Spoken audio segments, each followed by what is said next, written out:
ओम श्री परमात्मने नमः। यथार्थ गीता 5वां अध्याय श्लोक 26, 27 और 28। काम क्रोध वियुक्तानां यतीनां यत चेतसाम् अवित ब्रह्म निर्वाणं वर्तते विदितात्मनाम्। स्पर्शनान् कृत्वा बहे ब्राह्मणचक्षु च एव अंतरे प्रभो प्राणापानो समो कृत्वा नाशाभ्यन्तरं चारिणो यतेन्द्रियमनुबुद्धि मुने मोक्षपरायण विगतेच्छा क्वै क्रोधय सदा युक्त एव स।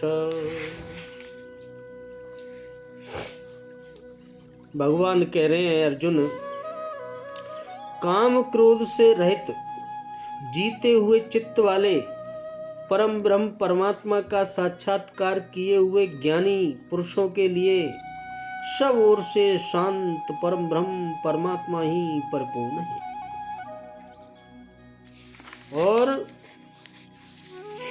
बाहर के विषय भोगों को न चिंतन करता हुआ, बाहर के विषय भोगों का कोई चिंतन नहीं न करता हुआ बाहर ही निकाल कर और नेत्रों की दृष्टि को भ्रुकुटी के बीच में स्थित करके तथा नासिका में विचरने वाले प्राण और अपान वायु को सम करके जिसकी इंद्रियां मन और बुद्धि जीती हुई हैं, ऐसा जो मोक्ष परायण मुनि इच्छा भय और क्रोध से रहित हो गया है, वह सदा मुक्त ही है। कितनी बड़ी बात कही भगवान ने।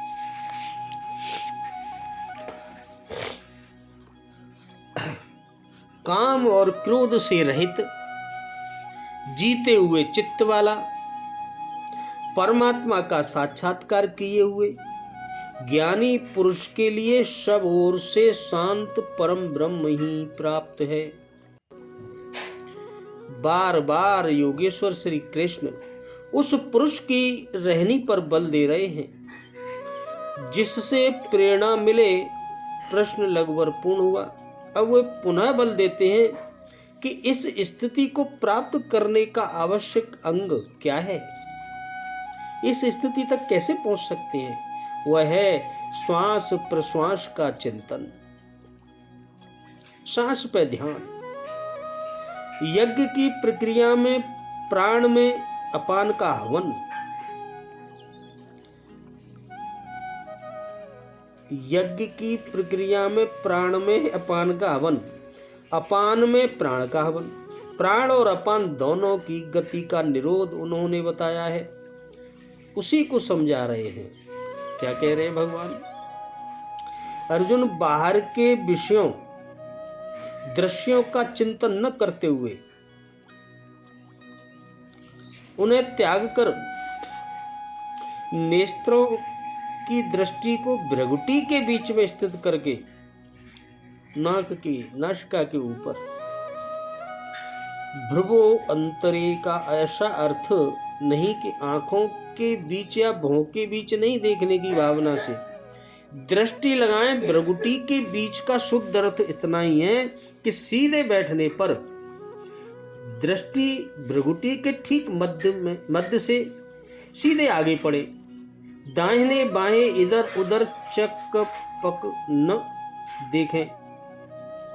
नाक की डांडी पर सीधी दृष्टि रखते हुए कहीं नाक ही न देखने लगे। नासिका के अंदर विचरण करने वाले प्राण और अपान वायु को सम करके एक समान एक ही गति से अंदर बाहर, अर्थात दृष्टि तो वहां स्थित करें और सूरत को श्वास में लगा दें कि कब श्वास भीतर गई और कितनी रुकी। लगभग आधा सेकंड रुकती है। प्रयास करके न रोकें, अपने आप जितनी रुके उतने ही रोकें।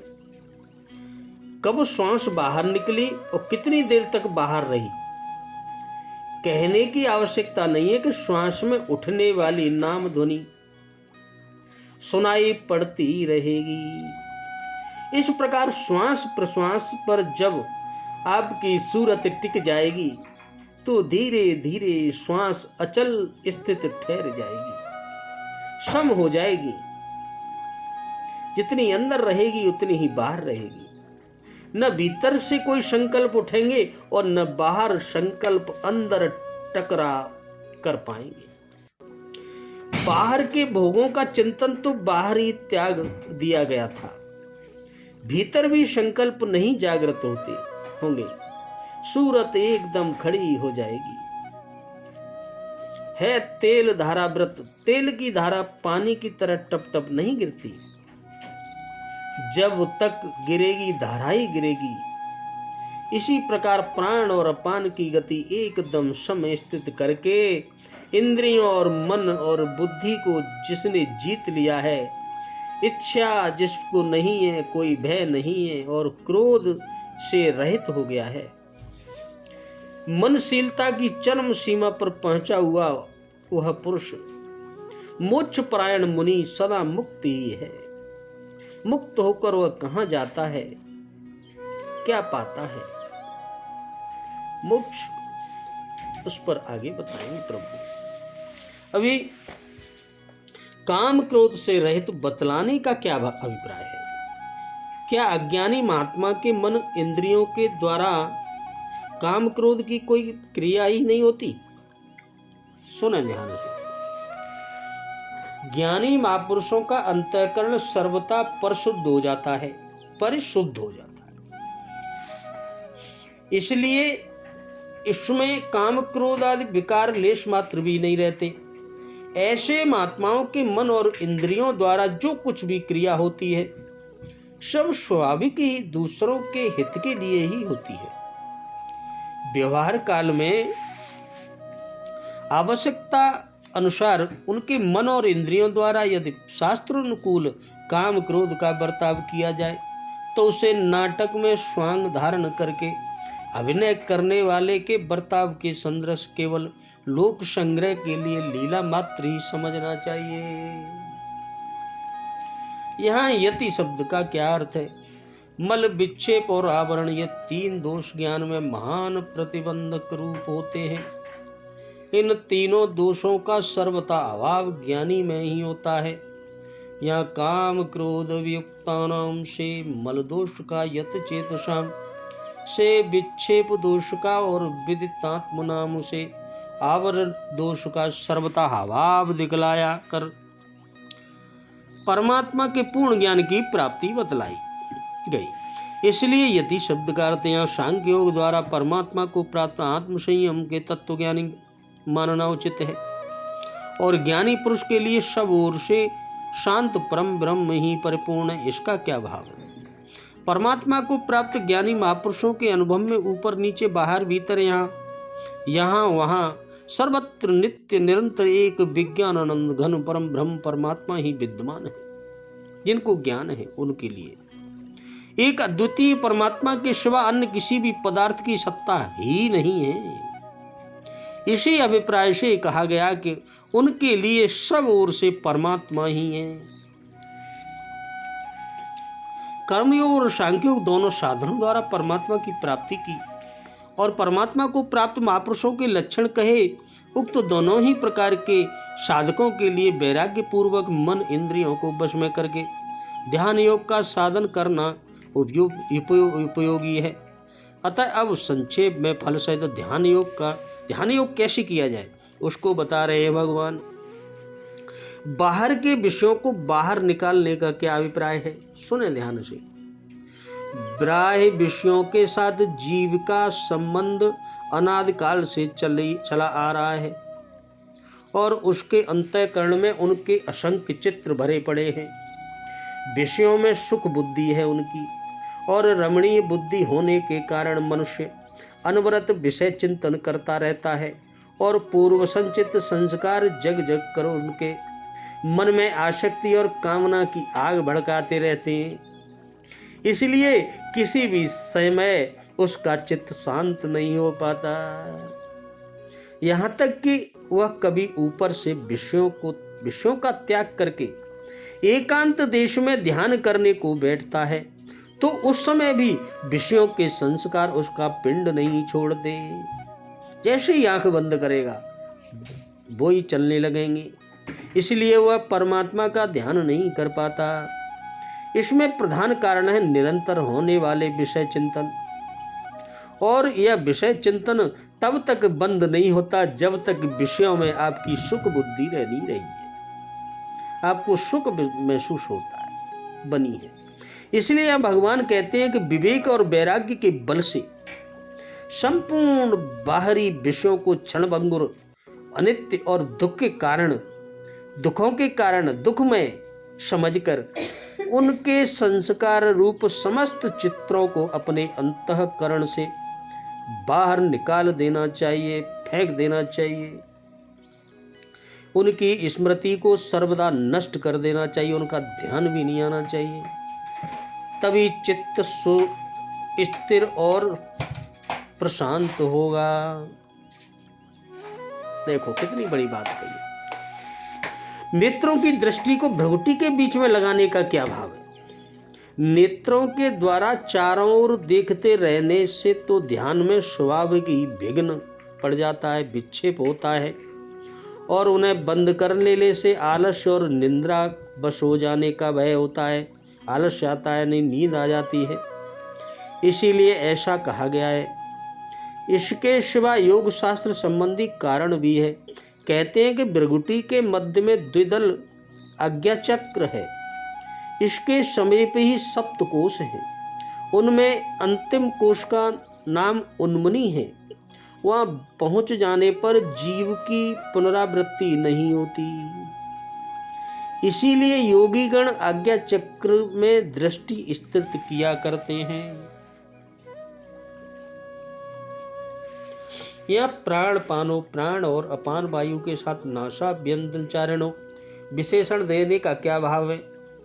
यह प्राण और अपान की गति को सम करने के लिए कहा गया है, न कि उनकी गति को रोकने के लिए। बराबर हो जाए, जितना अंदर रोक सको उतना ही बाहर रोक सको। इसी कारण नासा व्यंजनचारणों विशेषण दिया गया। और प्रश्न बनता है, प्राण और अपान को सम करना क्या है और उनको किस प्रकार सम करना चाहिए मनुष्य को?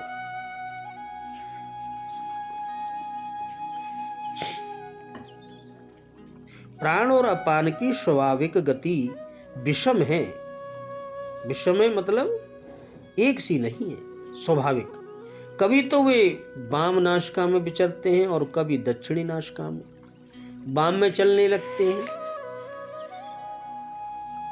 इड़ा नाड़ी में चलना, और दक्षिण में चलने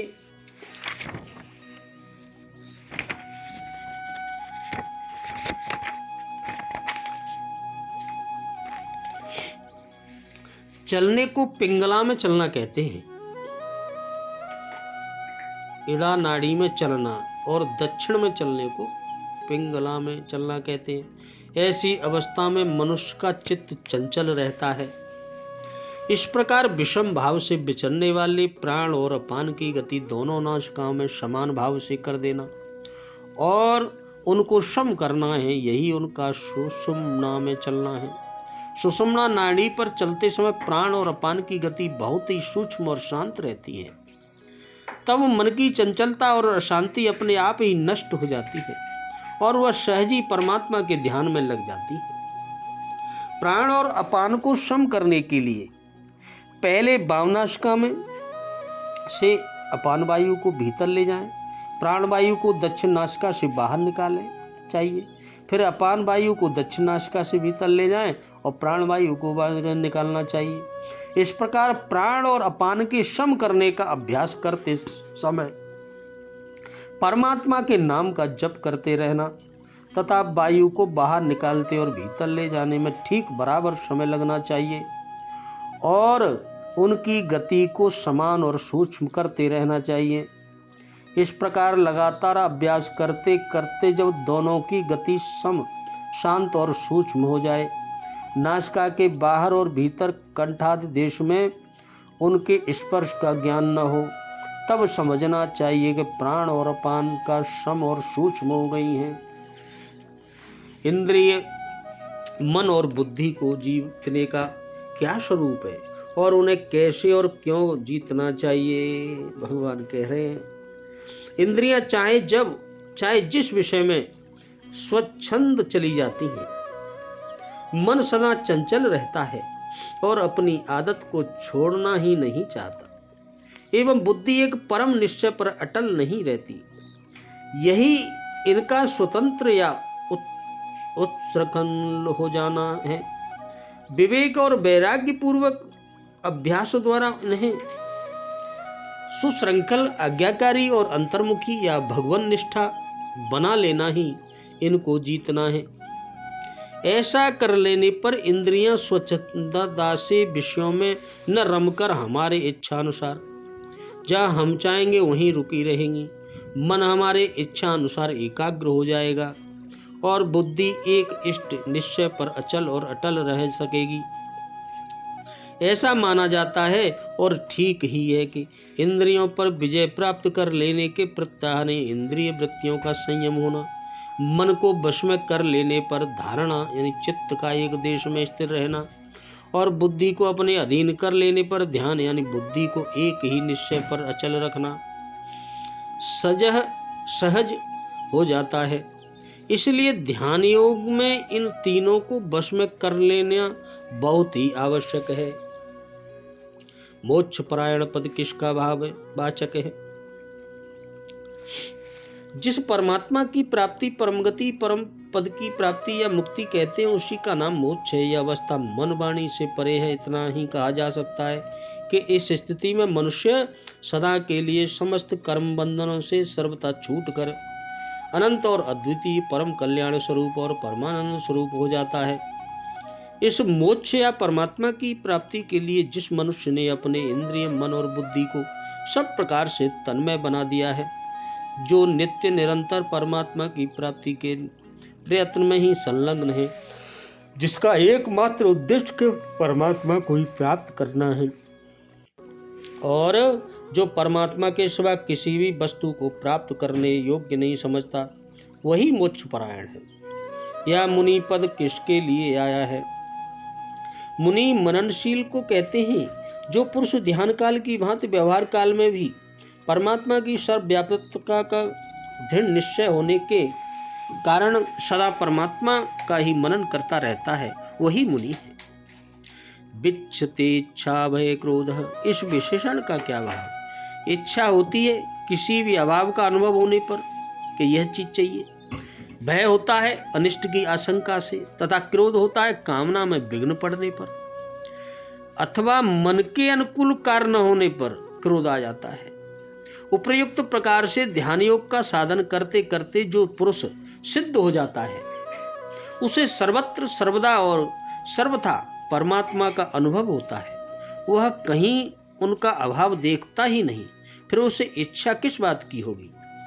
जब एक परमात्मा के अतिरिक्त दूसरा कोई है ही नहीं और नित्य सत्य सनातन अनंत अविनाशी परमात्मा के स्वरूप में कभी कोई च्युति होती ही नहीं, तब अनिष्ट की आशंका जनित भय भी क्यों होने लगा?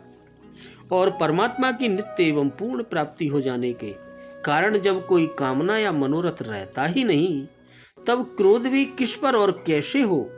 अतः इस स्थिति में इसके अंतःकरण में न तो व्यवहार काल में और न स्वप्न में कभी किसी अवस्था में भी किसी प्रकार की इच्छा ही उत्पन्न होती है, न किसी भी घटना से किसी प्रकार का भय ही होता है और न किसी भी अवस्था में क्रोध उत्पन्न होता है।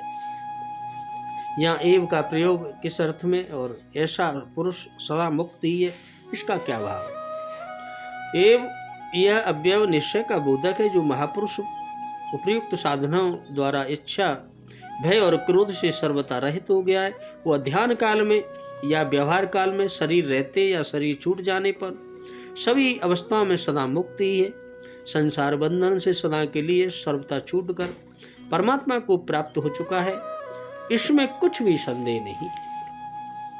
अब अर्जुन के प्रश्न का उत्तर देते हुए भगवान ने कर्मयोग, सांख्य योग स्वरूप प्रतिपादन करके दोनों साधनों द्वारा परमात्मा की प्राप्ति और सिद्ध पुरुषों के लक्षण बतलाए। फिर दोनों निष्ठाओं के लिए उपयोगी होने से ध्यान योग का भी संक्षेप में वर्णन किया। अब जो मनुष्य इस प्रकार मन इंद्रिय और विजय प्राप्त कर कर्म योग, सांख्य योग या ध्यान योग का साधन करने में अपने को समर्थ नहीं समझता है, ऐसे साधक के लिए सुगमता से परम पद की प्राप्ति कराने वाले भक्ति योग का संक्षेप में वर्णन करेंगे। भक्ति योग है जो ये सब भी नहीं कर सकता। बोलो राधे राधे, जय श्री कृष्ण।